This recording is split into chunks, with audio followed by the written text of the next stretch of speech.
Navid Khalid and Adnan Din grasped the opportunity of winning by both hands and drove their Levin to its limit.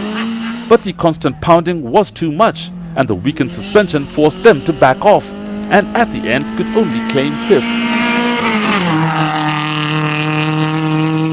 Joel Mushiri and Riyaz Ismail in another Levin were also held back from driving to their full potential. They were in the quickest of the Levins, which may have been to their advantage, but the terrain was hard on the car and they fell out of contention to take 4th. The Toyota Celica of Niaz Bashir and Jonathan Koske was best suited to the route, especially on the long fast straights. Their problem was the hundreds of jumps, where the standard suspension made the handling interesting. They finished on the podium in 3rd.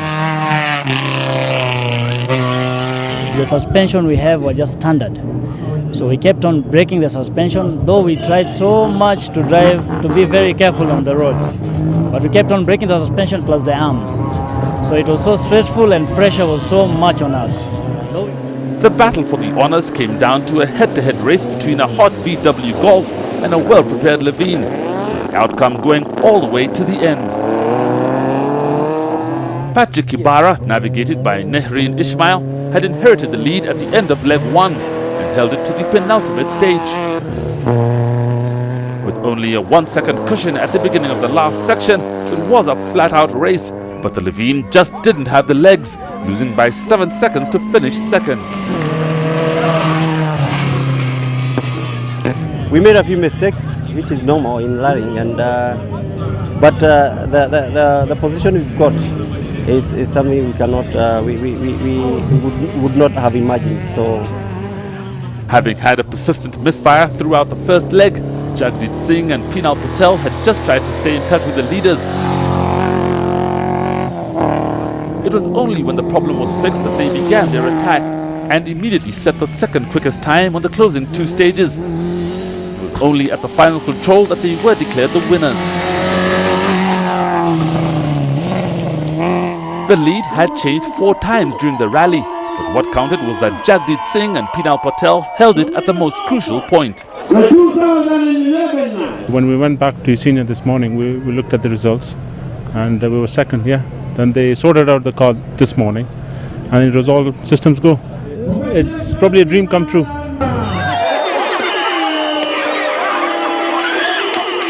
The 11 finishers were separated by 48 minutes, with 9 of the crews incurring penalties for needing extended service.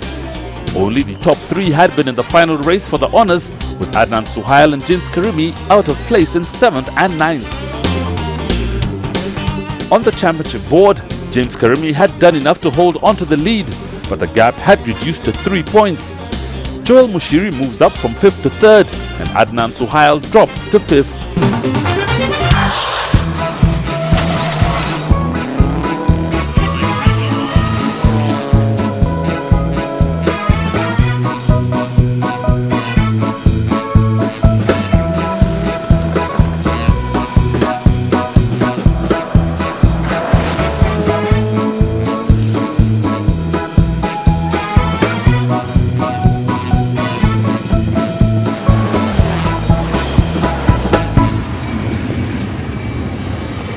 With so few kilometers remaining, the focus for those in the main event was now on finishing rather than taking risks so close to the end. The final stage favored those with a high top-end speed, with the section fast and open, broken by a short escarpment at the midpoint. It was a last opportunity for Quinton Mitchell and Tim Challen to close the gap on route and back for 6th place. And despite this brief spin, they were quicker by 30 seconds, but it was not enough and they were forced to accept 7th. Hardeep Rissi and Ravi Soni had been the fastest of the Division 2 drivers throughout the rally, but were still not content with finishing 10th and gave one final push. It paid off, and after setting the 4th quickest time, they gained 2 places to finish 8th. Imran Mughal and Mutima Marimba were caught off guard by Rissi's turn of speed and dropped back to 10th. After the scare on the first day, they'd driven a sensible rally and were more than pleased with the result. Izar Mirza and Zahir Shah were also pleased to finish 12th. The Evo 9 is an inconsistent finisher on national events, and they had spent much of the rally driving for a finish rather than a result. In retrospect, with the car performing impeccably, they could have been a lot quicker. Further down the leaderboard were Onka Rai and Andrew Doig. This was their first safari, and despite the length of the rally, they had tackled each stage as competitively as they could. They were still pushing hard on the last stage, giving themselves a final scare.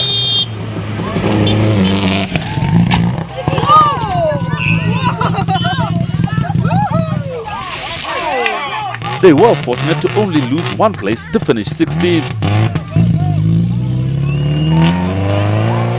The quickest of Kenya's Division 3 drivers was Sandeep Chandu and Gurdeep Mehangra.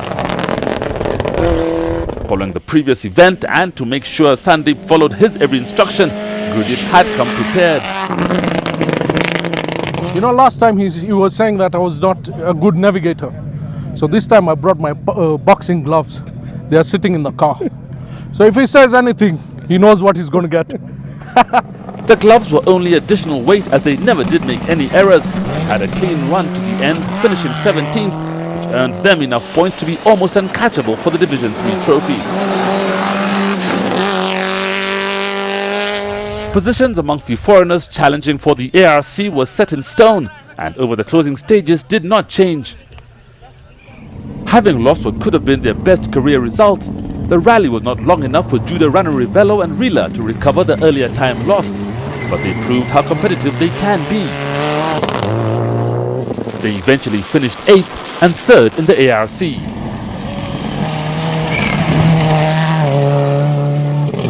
Guy Deklever in the navigator's seat had the job of guiding Christakis Fatidis safely around the route, pointing out the hazards well in advance, and they never put a wheel out of place.